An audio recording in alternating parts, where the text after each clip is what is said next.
The Fallen by Krissa Curran, Chapter 3. The weeks flew by, and before long it was coming up to Christmas. It was the first week of December, and temperatures lingered in between a chilly 2 and 10 degrees. It was also raining a lot more, but that was sort of given with our west coast oceanic climate. Dad often described the wet weather as in England come running. Mom was similar in that she hated the drastic drop in temperatures as well. As a result, she made more frequent visits to her sisters down in San Jose and LA to make the most of their slightly warmer climate. I was the only one who didn't seem to mind too much at all. I thought the Portland mist was rather refreshing, as long as it wasn't spitting in my face. For me, it was always all or nothing. I'd much rather a proper downpour that I could dress for, and perhaps even run around in, than a lazy half attempt at a shower that just left my makeup blotchy and my hair damp and greasy looking. Either way, I welcomed the change, if only for the dramatic change of scene. It was somehow more romantic. The wet winter always made the cedars and firs come alive, and the distinct smell of winter air, the crisp coldness of it, like menthol in your nose, was something I was definitely sensitive towards. Unlike the heavy notes of spring, it made each smell distinctly clear, like a fresh palate.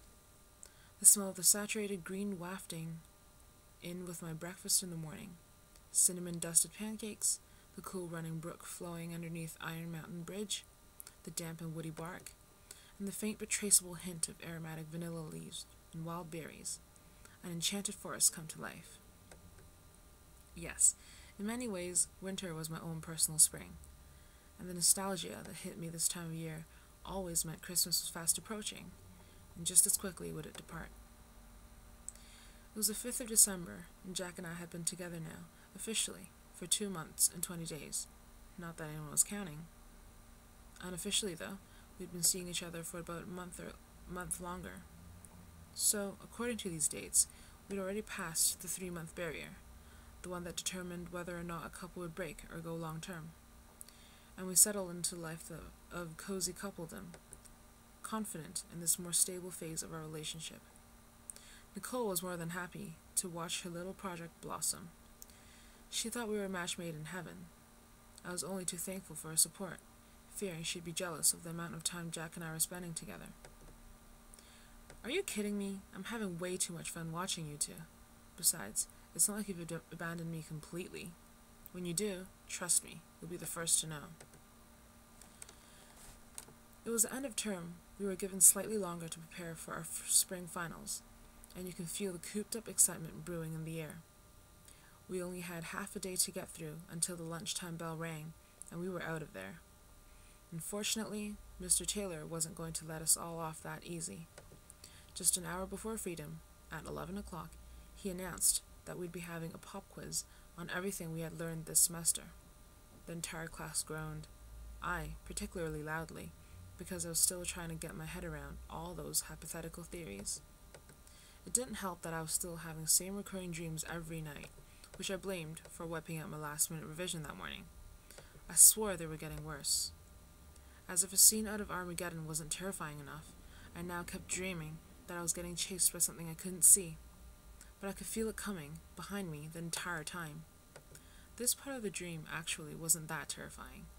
The woods around the state park were familiar to me, comforting even. It was where I often went to clear my head when I'd take Jess for a walk, or go trail running. What terrified me was the fact that I was forbidden to do the one thing I wanted to. Turn around and face this thing. Whatever, whoever it was. I tried, but I just couldn't. What terrified me was the fact that I had to keep running. Keep running and running and running. Every time I tried to turn my head around, something kept me, forcing me to face forward again. It was like running with Jesse's cone around my head. I felt blinded, suffocated. I always woke up gasping for air, feeling like I was missing something. It was nauseating, to say the least, as if someone had died. This morning was no different. Nicole noticed the bags under my eyes.